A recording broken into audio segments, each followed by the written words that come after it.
Assalamualaikum warahmatullahi wabarakatuh. Alhamdulillah wassalatu wassalamu ala Rasulillah wa ala alihi wa sahbihi wa man wala wala haula wala quwwata illa billah. Ayyuhal ikhwah rahimani wa rahimakumullah. Insyaallah pada kesempatan kali ini kita akan kembali melanjutkan pembahasan seputar ilmu tajwid ataupun makharijul huruf dan sifatul huruf yang telah sampai pada huruf ya.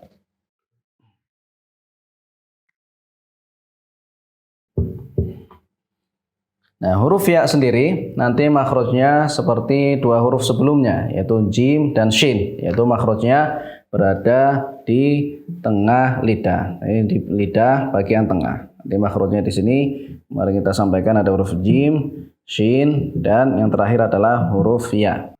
Ya, kita ucapkan ya. Ketika kita mengucapkan ya, maka secara otomatis tengah lidah ini akan naik ke atas yang kemudian mendekat ke langit-langit karena memang makhrajnya atau tempat keluarnya dari lidah bagian tengah. Kemudian dari segi sifatnya, nah, sifat dari huruf ya yang pertama adalah al-jahr ya. Yang pertama adalah al-jahr. Jadi dia sifatnya bukan hamas ya, seperti huruf shin ya. Kalau shin kan ash, ya. Kalau ya tidak. Dia memiliki sifat jahr yang kemudian ketika kita mengucapkannya tidak banyak nafas yang keluar ya. Sehingga iya selesai. Ya. Tidak kemudian iya, nafas banyak keluar enggak ya. Karena jahr memang antara jahr dan hamas ya, berhubungan dengan nafas. Ya, hubungannya adalah dengan nafas. Kemudian selanjutnya sifat dari huruf ya, dia memiliki sifat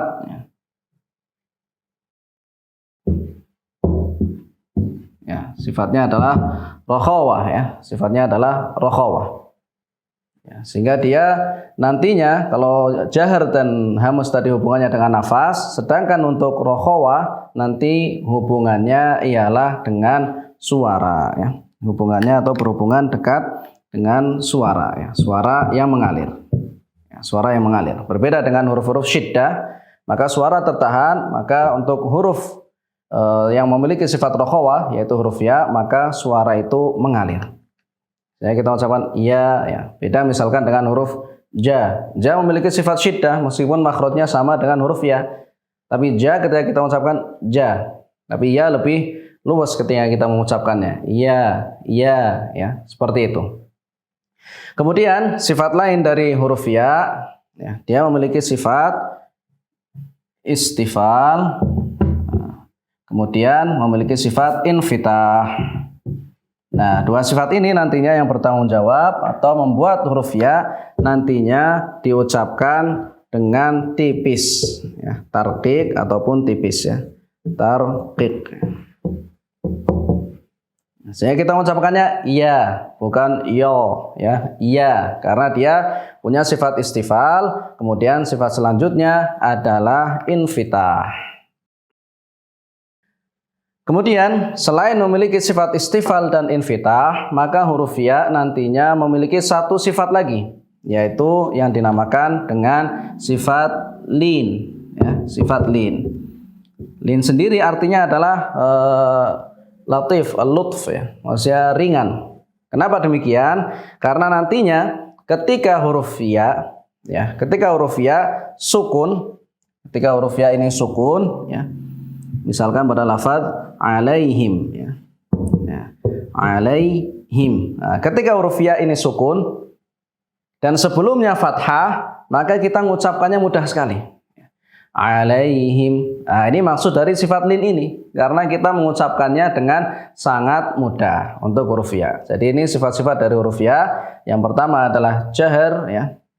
Kemudian rokhawah, kemudian istifal, infitah, kemudian dia punya satu sifat tambahan yang dinamakan dengan sifat lin.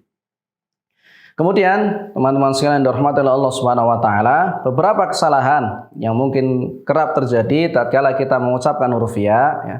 Huruf ya tadi seperti kita sampaikan sifatnya adalah istifal dan infitah yang kemudian kita ucapkan dengan tipis.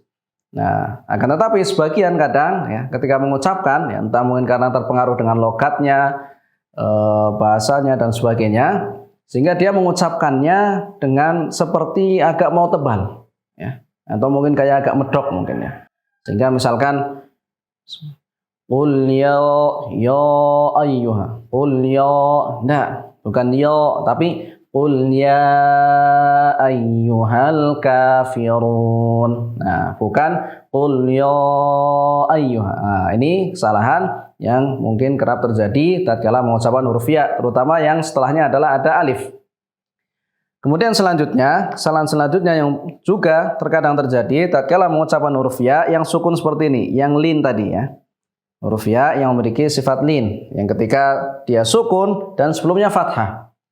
Sebagian ketika mengucapkan ya, yang harusnya misalkan siratal ladzina an'amta alaihim, ya, alaihim. Nah, sebagian mengucapkannya kayak jadi sehingga dia mengucapkan siratal ladzina an'amta alaihim, bukan demikian, tapi alaihim. Nah, ini yang tepat.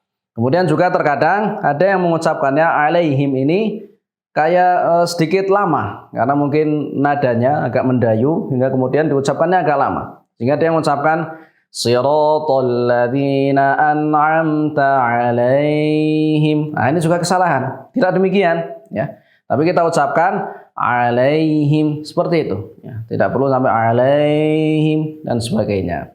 Nah, ini berkenaan dengan huruf ya. Wassallallahu ala nabiyina Muhammad wa ala alihi wa sahbihi wasallam. Assalamualaikum warahmatullahi wabarakatuh.